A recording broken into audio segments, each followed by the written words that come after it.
Welcome to The Homeless Conservative, a show about principled politics for exhausted citizens. I'm your host, Blake Fisher, and I'm a political junkie so that you don't necessarily have to be, though you are welcome to be a political junkie. I don't suggest being so. It's not the best. I also don't suggest checking your 401k.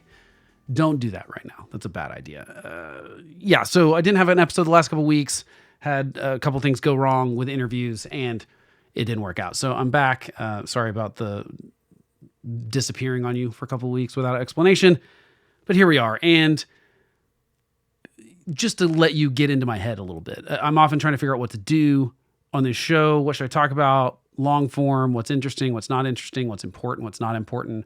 I've been doing shorter videos on YouTube that are a little more newsy and explain what's going on maybe, in the past 24 hours and stuff. And those are a little more current most of the time. And so then that way on these kind of full episodes, I can do what I want. I can do an interview with someone. I can do a deep dive into a topic. I can talk about the news. I'm still trying to get the hang of what to do and what you want. And so let me know. Shoot me an email, Blake at the Homeless Conservative, or leave a comment or whatever, if there's certain kind of stuff you want. But what I wanted to talk about today, just because this has come up multiple times in conversations with people, just the normal conversations I have about politics with friends and neighbors and family and the people that surround me.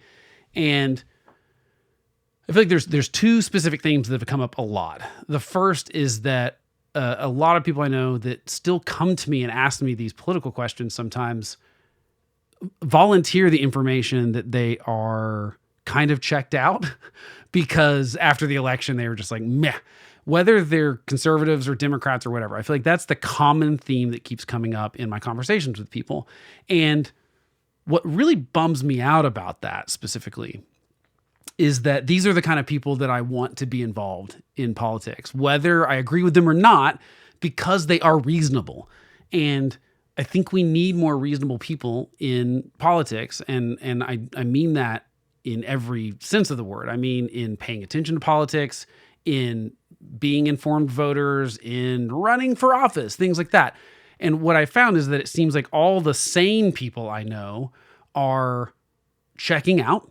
And I totally get it, because if I did not love this stuff and enjoy paying attention to it, but I wasn't trying to make a podcast out of it too, I would maybe be inclined to do the same thing, because there's so much information and so much of it is into the sort of weeds of stuff. Like, for example, and I'll talk about this in a moment, the Abrego Garcia case where Trump deported an illegal alien to El Salvador, sort of a mistake because a previous immigration judge had said he can't be deported to his home country of El Salvador. So now there's this whole fight brewing in the courts between the Trump administration.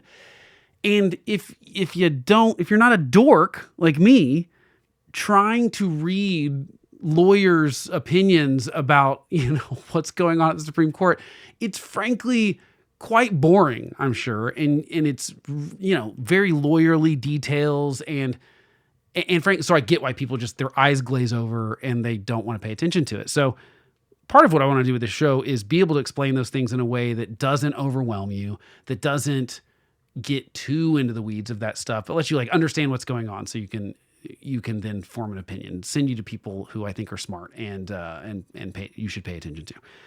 So I want to do that, but also I want to answer the question sort of what do we do about that? Because there's a lot of people that come to me and ask me a few specific questions, like, who do you pay attention to? Who do you trust? Because I think the common things that I'm hearing are, I hear two conflicting things. I don't know which one's true. And so I check out because I don't want to have to put the effort into figuring out who's lying to me, because it's hard work. That's understandable. I also get that some people are just going I'm sick of it. I'm tired of the bickering back and forth. And they're more of in the, they're worried about saying things online potentially. They don't want to ruin friendships and things like that. And I think the problem is that those are exactly the kind of people that I think I want to be more vocal, because they're so reasonable. And I think it's important to have people that are able to go, look, I disagree with you. That doesn't mean I think you're evil. Hey, look, that's what I want to see more of, is the ability to disagree with someone without having to say that they're the enemy of America or they're destroying the country or whatever the situation is. So just thought I'd ramble about that for a little bit. So the first thing, I assume you're not one of those people that's totally checked out because you're listening to a political podcast. I think that's a fair assumption. And maybe it's not even a fair assumption to think that you're not the kind of person that isn't a junkie like myself. But I assume you might not be. Could be wrong about that. I don't have a good answer for those questions often when they come up because I'm catering to the individual, but I don't think there's a really good broad-based answer for how does someone stay informed in the current kind of media environment. Because what we've got is this weird situation where legacy media, certainly in 2024, I think it was more obvious than ever that their influence it's not gone, but it is on some sort of life support at this point. And if you are my age or older, you grew up at least, I'm 42 this year. So, the major networks, nightly news kind of thing was a thing. The local news was a thing. Cable news came into existence in the 90s and certainly became a force and really kind of changed how everything was covered in politics and the news after that. Some for bad, some for good, I would say. And it's pretty clear that those in newspapers, obviously, were already sort of, internet coming out had a lot of bad effects on things like newspapers, local newspapers and stuff. So this landscape's been changing. I just think it became really obvious in 2024 that it changed a lot. Like it was no longer, well, there's two reasons I would say, not two reasons, two proofs that their influence had changed. I think the first is in the lead up to the election, the sort of, I don't buy there's a revisionist history going on with the media right now. And a lot of them are pretending, we weren't the ones covering up Joe Biden's decline. It was the Biden White House and the people around him, and we didn't have access, and so we couldn't see it. I say BS to those excuses. I've heard a lot of that stuff, and I've heard it a lot from people that I think should have been more open about them not having access. Because I think that is where we all could see with our eyes that Joe Biden had declined in age, because we've all had people in our lives that's happened to. We've all had grandparents or great aunts and uncles and things that we see them age, and we know those signs, and we could see that they were happening with Joe Biden. And it frankly felt ridiculous, I think, to a lot of us that the media was pretending that wasn't happening. And some were actively defending him. Some were just kind of sort of the sin of omission of not talking about it. And they're all trying to revise that now. And you'll see books written, and you'll see podcasts, and you'll see, Jake Tapper recently came out and with, I think it was a book that he came out and talked about it. And it's kind of like, okay, but you are one of the major anchors on CNN, and you didn't ever sound the alarm that you all didn't have access to see if he was capable of doing his things, or you didn't hold his feet to the fire. And I think that's what the press is primarily supposed to do in this country, is they've got to be the people that don't trust the people in power, and more than any of the rest of us. And they're not supposed to be partisan, but they've so clearly become partisan. And I'm saying that on both sides, because it's very clear now that you can choose a media diet that tells you nothing that you don't want to hear. And so for some Republicans, that's watching Fox News and reading Breitbart, and you can put yourself into a bubble's not even the right word anymore, because you are completely insulating yourself from any kind of negative information. And it's all based about not even just a party at this point on the right. It's about one guy. It's just about Trump. It's not about principles. It's not about, is this bad for conservatism or the Republican Party? It's really all about loyalty to Trump. So that's on one side of the coin. And then the other side, on the Democratic side, they're pretending that the podcast bros have done something that like, oh, well, we got to get in on that action. But the reason the podcast exists and became such a thing, especially in the 2024 election, and Donald Trump smartly utilized them, is that the trust in those institutions had already waned because of their partisan politicization. And so it's kind of a chicken or egg thing. And what the left side of the media likes to pretend is that, well, we've got to get into those alternate media things. But the reason those alternate media things are generally more to the right is because they don't allow those voices in to those traditional media companies. So you're not finding like something like 97% of people in the news media donate to Democrats or registered Democrats. Well, that bias is going to show up all the time if you are that far leaning, and we're not allowing conservatives into those spheres of influence. Then Republicans and conservatives are going to look elsewhere. They're going to use alternate media. And we've always done this. Like, this starts in the 90s with Rush Limbaugh, with talk radio. This turns into podcasts now for sure. And there's this weird thing with me where I am conflicted because I think institutions are good. I think they have failed us, though, and they should course correct. And so it's like I want the ability for people to have editors, because I think that's an important job that editors do, and producers, if you're on television, whoever it may be. It's like, you got to refine it a little bit sometimes and make sure, like I don't watch The View. I don't make a habit of it, but when they say something incredibly stupid, it tends to bubble its way up to me. And I've noticed, like, over and over again, they're having to come back sometimes after commercial breaks and say, hey, so I said this, and here's what I mean, because there's someone there that's going, there's a lawyer that's going, hey, you said X, Y, and Z. You need to clarify that you weren't defaming that person, because we don't want to get sued. And I just think it's interesting. Like, you need that person sometimes, and a lot of podcasts don't have those people. And so this is kind of funny that I'm dunking on the new media while being a part of that new media.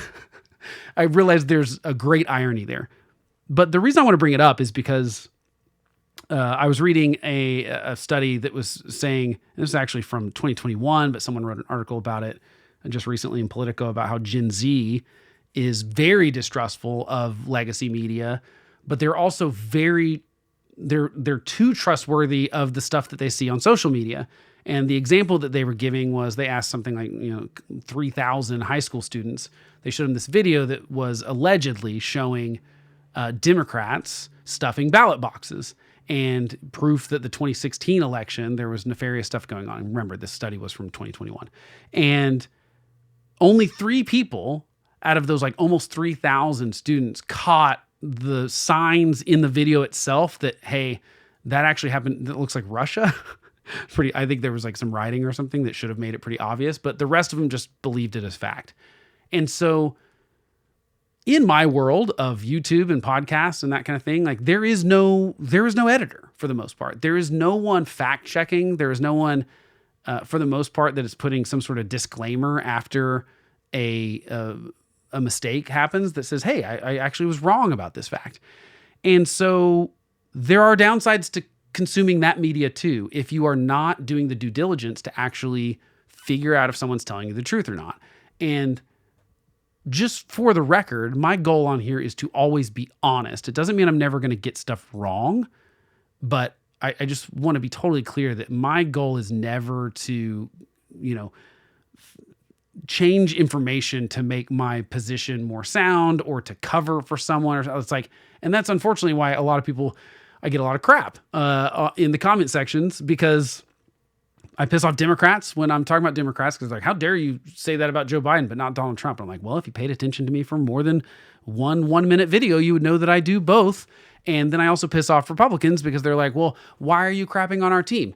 And I just don't think that it's the media. And I'm not, it's weird to think that I'm in that somehow. I don't feel like I'm part of the media, but I do think journalists or media or anyone that's talking about this kind of stuff should feel like they have an obligation to at least be honest. And I just don't feel like most people feel like they have to, because frankly, one thing I've noticed in doing this, it would be a lot easier if I just was willing to lie and go all in on the filter bubble stuff. That's what people want. People want the outrage machine. People want to be told what they want to be told. They don't want to be told the things that are inconvenient to their worldview. And I'm not interested in doing that. So I'm not really interested in catering to that audience. So I'm happy to grow slowly if that's what it means, if I can sleep at night. So, but what's interesting is that between these two things, so you've got Gen Z that's looking at a lot of things like TikTok for news, social media, because they don't trust those legacy institutions. And let's not leave this all on Gen Z, because look, the generation of mine, millennials and older, are pretty bad about falling for that stuff too. It's just that we're a little, in these studies at least, we're a little more skeptical of everything that comes our way, which I think is a good thing. Although I don't think that will be the case for forever. I think this is more of my theory would be that Gen Z, because they grew up with the internet and have never known anything differently, that's just the world, that they're like a fish that doesn't know they're in water in some sort of ways. Whereas my generation and older, we might have grown up without the internet, and then the internet came into our lives at some other sort of point, and new media came into our lives. And so we have some sort of litmus test for, how did we trust stuff before? How do we trust it now? And I think it's getting worse for all of us. I think all of us are getting we're more easily duped on social media. And I find examples of this all the time where someone's just straight up lying on Instagram in something, in a little reel, and it's very easily debunkable. But even if you go to the comments, and that's another thing in this article that it mentioned, is that Gen Z is specifically normally looking at that kind of crowd verification sort of the information. They're going to the comments, they're going to Yelp reviews, they're going to Amazon reviews to see sort of this aggregate. But the problem with those algorithms is that they are likely to try to only show that content to people that will want to watch that content. So Instagram and YouTube have no interest in putting a piece of content in front of you or me or anyone if they think it will not keep us on the platform. And so you sort of do end up with an editor in some ways with these things. Not with podcasts, because podcasts are weird. There's not really an algorithmic thing with podcasts yet. You kind of have to discover them yourselves. I mean, there's a homepage kind of thing, and Spotify's doing a little bit more of pushing that stuff out. But with short form content that's on Instagram, YouTube, TikTok, those kind of things, the editor is essentially that algorithm that's trying to say, okay, what is this person, based on what I know about them, what do they want to see? And I hope for your sake, it's like cute puppy videos, because that's the good stuff on the internet. I think we can all agree. And if you're into politics, though, chances are they understand that they get more out of people if they fearmonger, if they put outrage porn in front of you, and because you do react a certain way, even if it's something you disagree with, and you get into the comments and start lighting it up, like that's engagement. And they're like, okay, we're going to keep. If this person engages with it. So it sort of becomes a one-to-one editor, and it's kind of a weird thing. But all that to say, what is interesting about right now to me as a citizen, as someone that likes to consume news, as someone that is a political junkie and likes to read this kind of stuff, is when people ask me, like, where do you get stuff? I go, well, I mean, it's really hard. That's hard. I cannot give that answer in an elevator pitch amount of time. And so I thought I'd spend a little bit of time here talking about what I do and how I stay informed, in hopes that maybe that helps you stay informed. Because as flattered as I would be if I were your only source of information, the idea of that bothers me a little bit, because I just don't think anyone should listen to, especially like one opinion person, which is what I am. I'm giving my opinion. I'm telling you my biases, or that I'm conservative and I have these principles and these ideals and all these kind of things. And I'm trying to be as honest about that as possible. And I'm not trying to like pull the wool over your eyes and pretend I'm like straight down the middle, just telling you the news. I'm not Walter Cronkite here or something. And by the way, we pretend that Walter Cronkite was this straight newsman. And I don't believe that there wasn't also bias there. There's bias anytime someone's on a microphone or writing something, there is a bias there. And it's just important to know it's there. And the reason I like, first rule, I love people that just expose their bias right up front and are honest about what their opinions are about stuff. I even don't mind when a Semaphore is a pretty good website that I enjoy. One thing about that site is that they tend to kind of do some of the facts, and then at the bottom of it, they might have a couple people kind of weigh in on what they think that means. And so two things that's doing is really clearly delineating between what is the fact version of what's just the straight news version of this, and what's the opinion. And I think we need both. I think there's some sort of weird obsession that's happened over my lifetime, and maybe it started a little bit before, with this like, just give me the facts and nothing else. And what I think is dangerous about that is that can be just as manipulative as bad opinion journalism. the reason it can be manipulative is because you can leave facts out that are inconvenient to your thing. You can only report stories that are convenient to your narrative.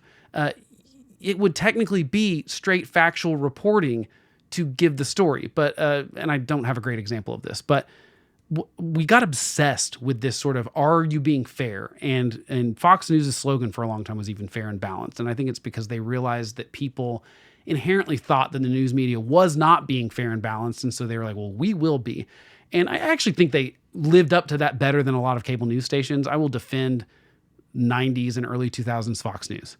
I really liked it. I think they had a lot of great personalities. But one thing that I think that they did well, and the other stations did not, is that they clearly differentiated between the news and opinion stuff. And they didn't have someone like Sean Hannity on the panel talking about a debate, for example. They had more politics, like news people that cover that kind of stuff and could talk about it a little more straight without the bias. Whereas MSNBC has always had people like Rachel Maddow, Keith Olbermann, like kind of switching between being newsy and opinion-y, and without the clear distinction of which hat they are wearing at the time. And so that's a problem for me. I'd rather just people be honest about it. So I read and watch and listen to a lot of people, but my sort of primary thing that I say about them is I want you to be honest with me about where you're coming from. I just think that's important. I think it's important to know about like what their past is, what their opinions are, where they lean politically. I think there are journalists out there that I believe really stay out of the fray of like, there's certainly journalists that claim that they don't ever vote because they just feel like at that point I am putting a bias on something. I don't believe that that's even close to a majority of them now. And so I just think it's important. That's my rule number one is I want people to be honest about their priors. And so that does mean that I read a lot more opinion stuff than I do straight news stuff. And it kind of depends on what the story is. I mean, I do want the facts. I want to know the details of what happened and whatnot. But I think there are really good reporters, really good writers that manage to do the fact stuff and also lay out their priors and say, here's why I think this fact means X, Y, and Z, and why I think it's a good idea or a bad idea. Because here's the other truth. I think that it's foolish for us to think that we all have the time or even the energy or the desire to ingest just the facts and then come up with the opinion ourselves. Because I think it's okay to have think tanks. I think it's okay to have opinion side things that are going to say, and here's why conservative policy X, Y, and Z might be able to solve this. Or on the left, they'd be like, this progressive policy is going to solve this thing. I think it's fine to try to persuade people. And I think that that's a much easier way for at least me, and maybe you're not like this, but I like to hear two arguments. I mean, in an ideal world, if I were the president of the United States, for example, that's all I'd want is a staff full of people that are willing to argue with each other in front of me. And then I'm going to pick the person that makes the best argument. And unfortunately, with a lot of media right now, that's getting less and less common. And I actually want to do more of that on this show. Sometimes it's just really hard to get people to come be on my show where we're going to disagree with each other. And a lot of people just aren't comfortable with doing that. And even in writing, it's not in real time. So I might read one article that says one thing and another article that says something the opposite. And the problem is without an actual interaction between those two writers, that's what I really want and desire. I'd really rather get those people in a room and say, okay, you guys have different opinions about this same story. Who's got the better argument when you actually have to go face to face with someone? And so I'd love to see more of that kind of stuff. There are some good YouTube channels that do that kind of thing. And I'm not trying to give specific recommendations here. I'm just trying to say, here's my methods. Okay. I'm not trying to say, this is the right publication, this is the bad publication. You can figure this out on your own for sure. And although you can also figure out what I read because I share it all the time on here. So it's not like it's a big secret or anything. So I love to hear good arguments, and generally to make an argument for something, for a policy, or that what someone did was wrong or right or something, I think you have to be honest about your priors. And I think you have to be honest about your biases there so that I can look at that through the lens. A good example of this, this is kind of a weird one, but it's an interesting example because So last week during Passover, governor of Pennsylvania, Josh Shapiro, the governor's mansion was attacked by what they're calling an alleged arsonist. And I get why, because he firebombed the governor's mansion at 2 a.m. with the governor's family in there. And when you read the facts of the case, it is quite obvious that this guy is anti-Semitic, and he was attacking Josh Shapiro because of his Jewishness. And quote, let's see, what's the actual quote? I actually need to look at this. The quote was, he was targeted for what he wants to do to Palestinian people. This is what the Cody Balmer, who is the person arrested for this, said on the 911 call and admitted to police. And police have come out with this information to say that that's why he was specifically attacking the governor's mansion. And he had a hammer with him. That's how he broke into the governor's mansion through a window. And he said if he would have been able to come in contact with him, he would have attacked him. So there's a couple things that bother me about the framing of this. I get that the media wants to always, I'm all for innocent until proven guilty. And so they always say alleged arsonist. I'm fine with all those caveats of how journalists would talk about this stuff. So Josh Shapiro himself writes an op-ed today in New York Times. And at one point, he says, let's see, here's what he says. That day, the police, unless I can actually share this on my screen too, just so if you are watching, you can read it too. That day, the police arrested the suspect, but as the investigation continued, people began to ascribe their own beliefs onto what they thought happened and why. I believe in the rule of law, and for the rule of law to work, prosecutors and law enforcement officials need to be able to do their jobs and investigate without fear, favor, or political pressure. It is not my job to opine on what the motive was or what the charges should be. And then he goes on to say, as has become typical, people rushed to assert their uninformed opinions to get likes or make a headline or suit their own narrative, seeking some solace or validation that whatever motivated the arson suspect and his actions would suit their view of the world. And I'm going to give Shapiro credit. I think he's right on that. And by the way, he came out after Trump's assassination attempt and called that out, that political violence out, and this. Now, here's where things get a little bit tricky. Josh Shapiro, I understand what he's coming from. He's the governor. He's the victim of this attack. I get how he's trying to hedge on this. It's so obvious what the motivations were here because the person said it in the 911 call and to police, and it was on Passover that he attacked a Jewish governor, right? So I don't think the media's done a good enough job at saying what this blatantly is that this is anti-Semitism, and this is attacking someone for their religious beliefs alone. Josh Shapiro, as the governor of Pennsylvania, has no say in the federal government's policy towards Israel and the Gaza conflict. None at all. And on top of that, Josh Shapiro himself, as a Jewish American, has been very critical of Israel and specifically of Netanyahu, and that he doesn't think he's doing a good job.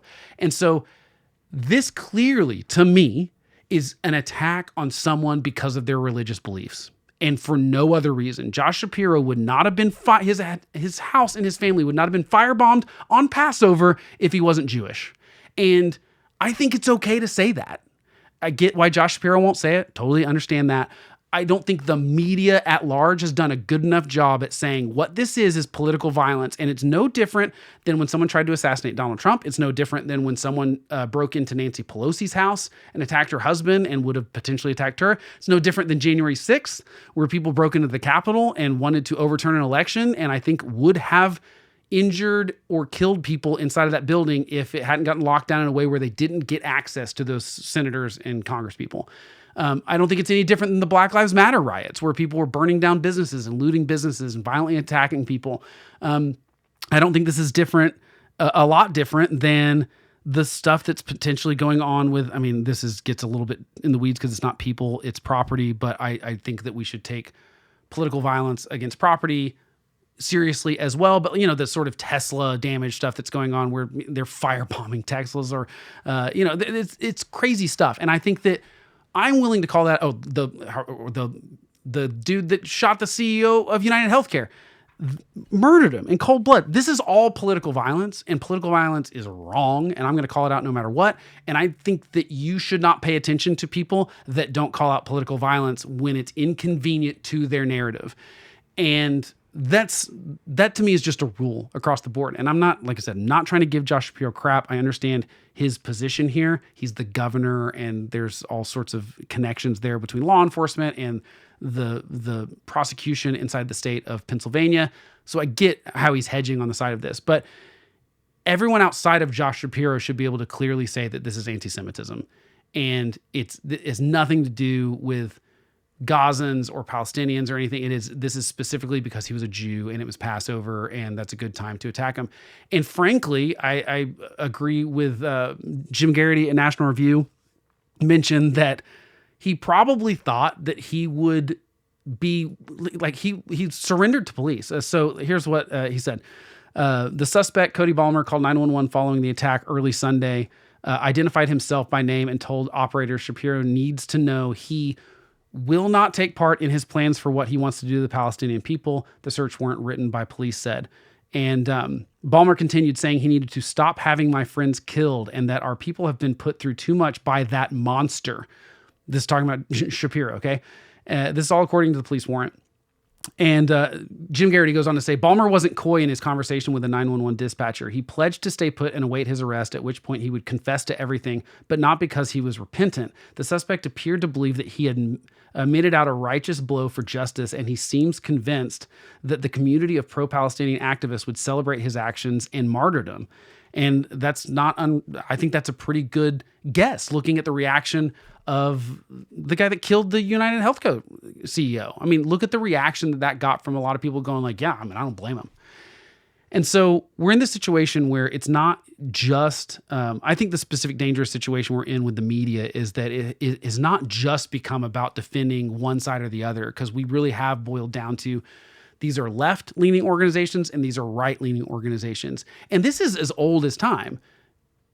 Every paper, every city in the country 100 years ago had like the blah, blah, blah Democrat and the blah, blah, blah Republican. You know, they were blatant about their partisanship of their paper. And that's still how a lot of things works. I think that at some point we thought all news was only legitimate if it was totally down the middle news, fair to everyone. I'm not asking for that. I think that would be unrealistic, again, because people have biases, and if they pretend they don't have them, I think they're lying to you. But there are certain lines in the sand that I think are worth like writing off entire institutions or writers or YouTubers or podcasters or whoever. And so one of those is like, yeah, pay attention to their bias. The second thing is, if they're not going to call out specifically illegal or bad behavior when it's on their side, because I think everyone has a side. I may not like Trump. I'm still a Republican. I'm still going to be more sympathetic to conservative causes than I am to Democratic ones. But if you catch me not calling out a Republican senator, for example, I don't know, doing something that I would call out a Democratic senator for, then I would think that I become untrustworthy at that point. And there are plenty of people that are doing that. And specifically when it comes to violence, my concern is that we are excusing it on our side, which gives the other side an excuse to do it themselves because they go, well, they got away with it. And so we got to play the same game as them. And the right is doing this because the left has traditionally been the ones that have excused violence on their side, because their side has traditionally been more violent since the 60s. And Republicans are basically just saying, yeah, we're okay with that because you guys were. And so we've got to do the same thing. And you got to call that stuff out. Another thing that I think is really important to do is to pay attention to, if it's in writing specifically, are they linking out to other things? People send me articles fairly often, and there's quite a few that are further to the right of me that are, let me clarify that. They are more MAGA than I am. I hate this whole right-left thing because it doesn't accurately describe what's going on here. I think I am more conservative than most MAGA diehards, because my conservatism is rooted in, you know, a lot of history and intellectuals, and I've had these conservative principles for a long time. And the Republican Party has kind of switched a lot of those things. You know, the Republican Party used to be for free trade. Now they're not. The Republican Party used to be about, you know, debt and deficits were a problem, and now they're not. And so there's all these things that I've stayed the same, and I would argue Donald Trump has moved the party further to the left on most of this thing when you look at trade and policy and constitutionalism and all these kind of things, I would argue that it's not a right-left thing. It's like, I'm the one that's conservative. You are not being conservative right now. But my point is, when these people send me articles or opinion things, the entire thing will not have a single link out to another piece of data. It will cite all sorts of facts, but without actually sourcing those facts or saying, according to this or whatever. I do not trust people in writing if they don't show their work to some degree. And I know that there is, let's get into some wonkiness real quick. The internet is SEO. If you've never heard of SEO, is search engine optimization. And this is a thing that every website needs to do to get onto things like Google and to be at the top of the search results for the query that someone's doing. When this comes to shopping, for example, you want to make sure that if someone's like men's boots, if you sell men's boots, you want to make sure that your site is optimized for mentioning that you indeed sell men's boots, because you want to come up at the top of that Google search. Well, this works the same way with news. People are trying to get traffic to their website, and and so they've got to put certain words in articles and title things certain ways. And it's still a business. Okay. We're still trying to get eyeballs, earballs, whatever kind of thing that we're chasing after, whether it's video or audio or written word. And so with written word specifically, there is a sort of ding that happens when you when you link to a lot of outside sites, because what Google will sometimes think you're doing is trying to trick the SEO into directing traffic to you, but really you're just putting a bunch of random words in there to try to get the traffic, but you're not really talking about that. So some people have argued, well, that's why you shouldn't put link outs to outside sources that aren't within your same organization, because that could hurt your SEO stuff. My point would be, let's fix that problem with SEO instead of like catering to, well, I think that's not the reason people don't put links. I think the reason they don't put links is because they'd rather lie to you about that data or what that data says.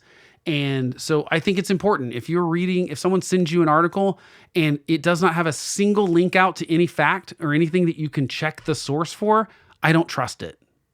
Just, that's a simple rule. And I don't think it's very hard to do. It's very easy to add hyperlinks, and it doesn't mean I'm clicking on every single one of them, but I think it's worth doing. I think it's worth having in there. And I lose a little bit of trust when people do not have that little link in there.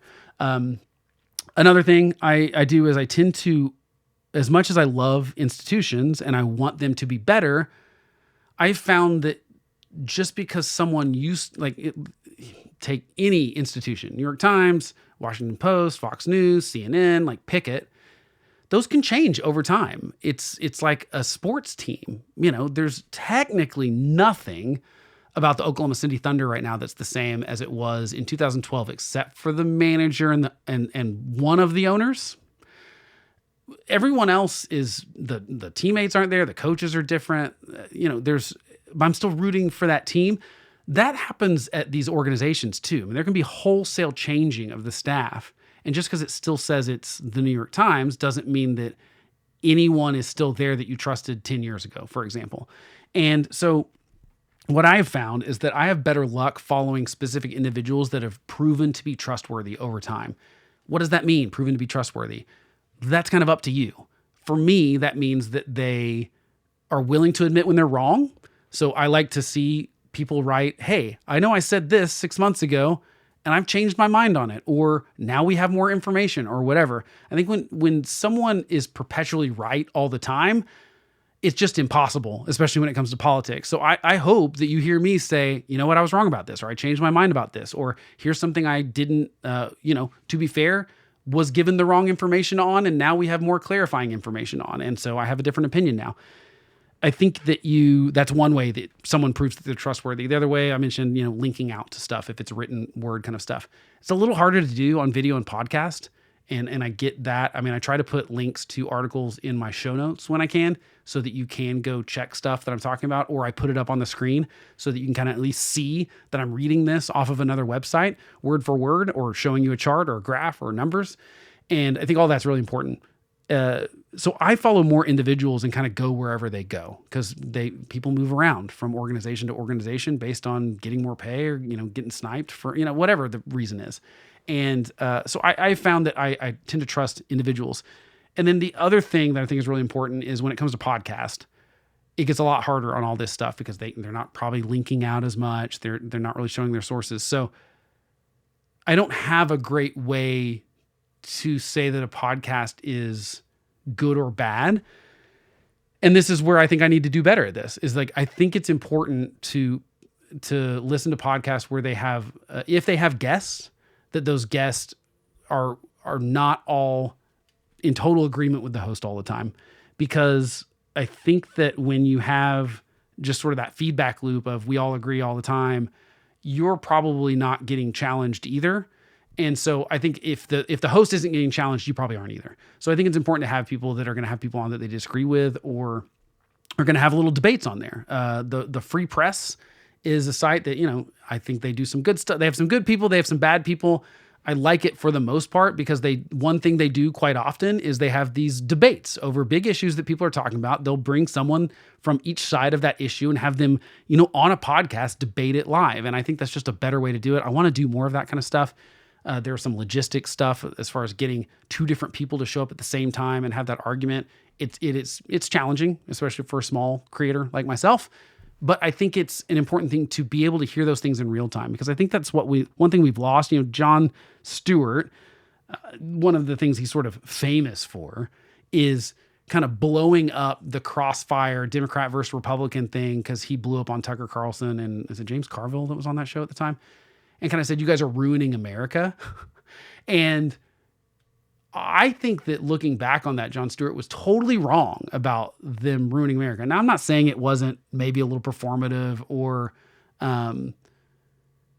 didn't oversimplify things or try to, you know, I'm not defending Crossfire here. I'm just saying I think it's a good thing for us to take people on opposite side of issues and say, let's hash it out and let's see who has the better argument here. It's interesting that we attempt to do that with presidential debates, but not really, because we have all these rules about it. It's like, well, you got a 1 minute response time. Tell us how you'd fix all foreign policy in a minute and a half. And there's nothing about that actually makes you ready for that job. So it's kind of interesting that we try to do that. But I think that's why I think it's very clear that the reason podcasts are doing so well, especially long form ones like Joe Rogan's, that are going to be like 3 hours long, is that people are interested in hearing the minutia. I think people are interested in hearing the details. I think people are interested in hearing the arguments, and people just aren't presenting that enough to them. So my theory is that I think that people want more of that. I could be wrong about that, but I don't think I am. I think that that's why people have specifically, even with celebrities, for example, like I hate celebrities. I think that I have no interest in someone being famous. Like that doesn't make someone interesting to me. Now, if you do something really well, then I'm interested in what you do. But fame is a weird thing. And celebrity is especially weird now with social media, because I feel like you can literally be famous for nothing other than you're famous for being famous. And so celebrity worship is really gross to me, because it's so, I mean, their PR stuff is so, you know, we're just seeing a fake version of that. But I think people are clearly attracted to, like, for example, Hot Ones, where people are sitting and eating wings and answering interesting questions, because this feels more like a real human being talking to us. And it's why I really loved Craig Ferguson's late night show. I have not really watched late night since he left, because I love Dave Letterman. I liked Craig Ferguson. And Craig Ferguson always ripped up the note cards, because in case you're not aware, in all these kind of celebrity interview situations, especially on late night shows, what really happens, there's a pre-interview where some, you know, intern or whatever producer calls and talks to the celebrity for a long time, and well, yeah, that would be a good story to bring up. And then, you know, Jimmy Fallon's like, oh, so you were recently at, you know, reading off the cards, like, and then they tell their interesting story, and it's all totally fake, right? And it's not fun. Craig Ferguson would always just rip up those cards, even though they didn't do pre-interview stuff, to just kind of prove that, like, we're just going to talk here, and I'm not interested in giving you the opportunity to make the point you want to make. If you can't handle just having a conversation, then don't come on the show. And I liked that about the show. And I think that's why people like podcasts, is because it feels unscripted. It feels real. And my only concern about that is that last week on Joe Rogan's show, which I don't pay that much attention to, because frankly, I don't have 3 hours a day to listen to podcasts. But there was an interesting sort of argument that he had, because he had Douglas Murray on, who was kind of calling out Joe Rogan and I think Dave Smith is his name, basically for, hey, have you noticed that you tend to have people on that claim to be experts, but they're not really experts, and they all lean in one direction. They tend to lean to being anti-Israel, and they tend to lean being pro-Russian. And don't you think there's a reason for that? And it was an interesting discussion, although I think the interesting part about it is that he pointed out that there's that bias there, but they're not being honest about the bias, and they need to ask themselves, why do you tend to have pro-Russian people here spewing pro-Russian propaganda or anti-Israel stuff? And it's not that we can't have a discussion about the bad things that either one of those people are doing or the good things, or this war is complicated. It's not black and white, specifically when it comes to that sort of international conflict like that. But it was a good conversation because I think Joe Rogan is guilty of, he has a humongous platform, and I wish he did a better job at pushing back on people when they push a wild conspiracy on theory on his show. And he would say he's going to hide behind, well, that's not my job. I'm just interested in asking questions and talking to people. But I think Douglas Murray has a really good point when he says, well, then why is it all going in one direction, that the people that come on your show are more pro-Russia, they're more anti-Israel?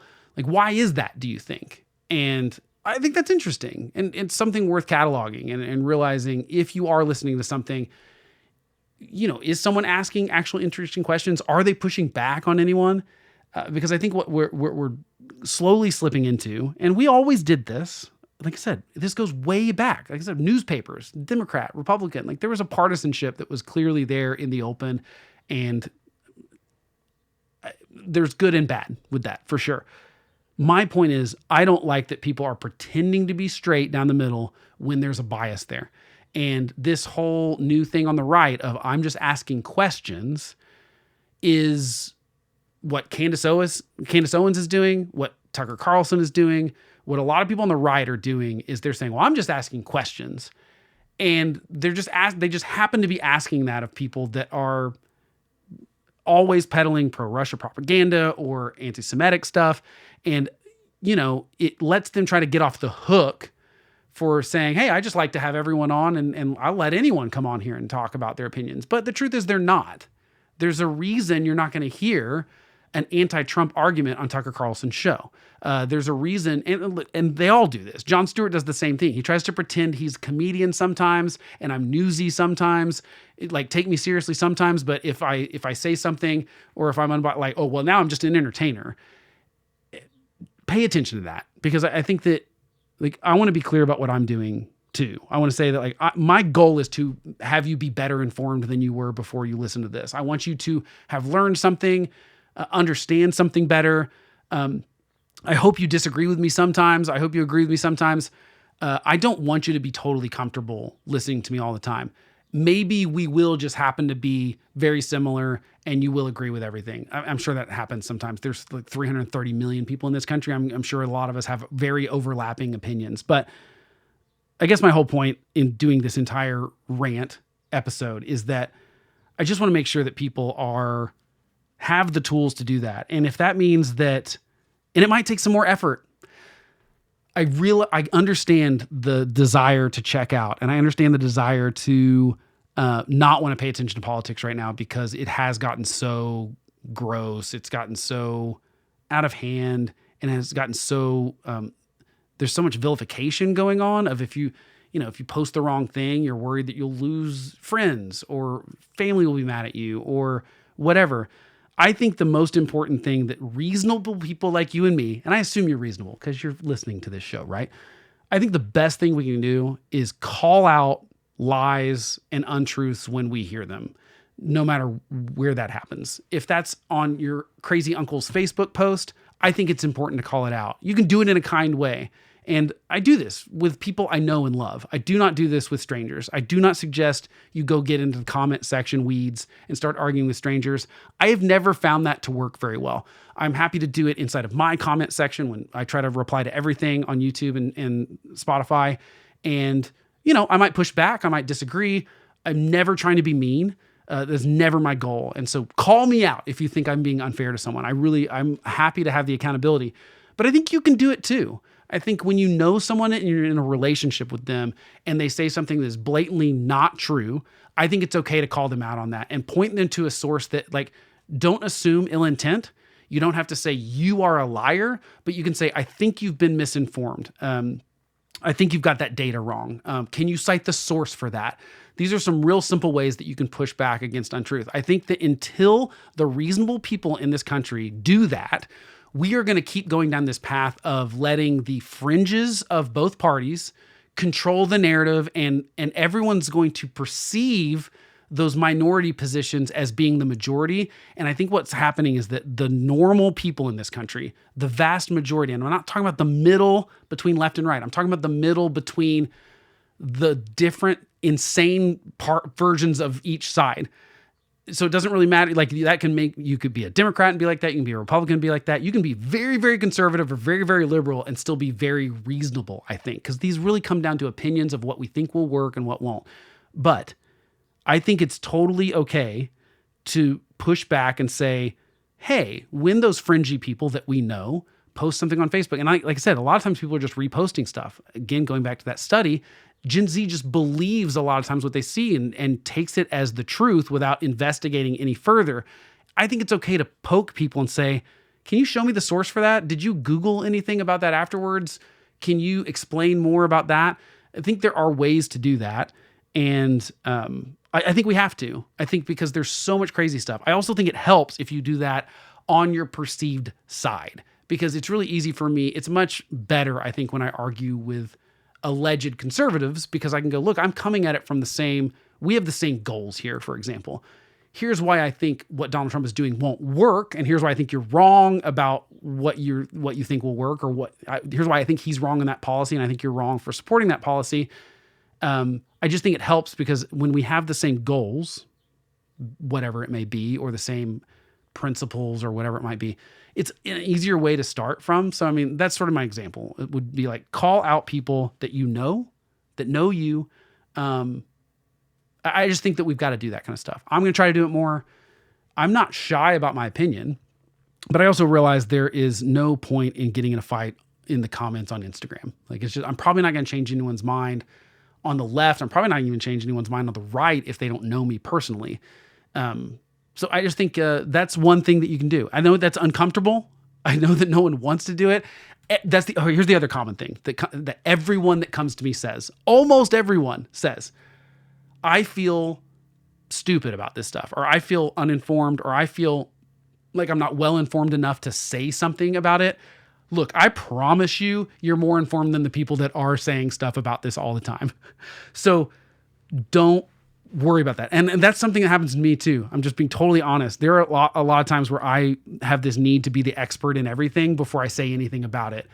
And that's kind of stupid. We can just admit when we don't know something and ask questions. Hey, what do you mean by that? Hey, what's your source for that? I'd like to read more. Hey, whatever the situation is. You can be curious at the same time. So I think that's why most of us, and I'm saying us because I understand these feelings, even though I've got a political show, so I'm not really someone that's not sharing my opinions. But most of the people that are coming to me and talking, I was like, yeah, I get it. I would probably feel the same way, and often I do sometimes, where I just go like, I just would love to check out. Spring break, went on an RV trip. I hardly checked the news, and I think that was a good thing. It felt good. It feels good to take a break every once in a while. But I think we have to stay informed. I think we have to stay engaged, or we're going to cede the ground to the crazies. And I think that's the bad thing to do. So anyway, that is my rant for today. Thanks for joining me for a little bit of your valuable time. I really do appreciate it. If you can do one thing for me, rate the podcast. That helps me a lot. If you can do two things for me, share some short content with someone on Instagram or YouTube. That helps a lot too. This is, again, the algorithm doesn't reward this kind of behavior very well. So I'm very much relying on word of mouth, and I appreciate you giving me some of that. So thanks for joining me. I'll catch you next time.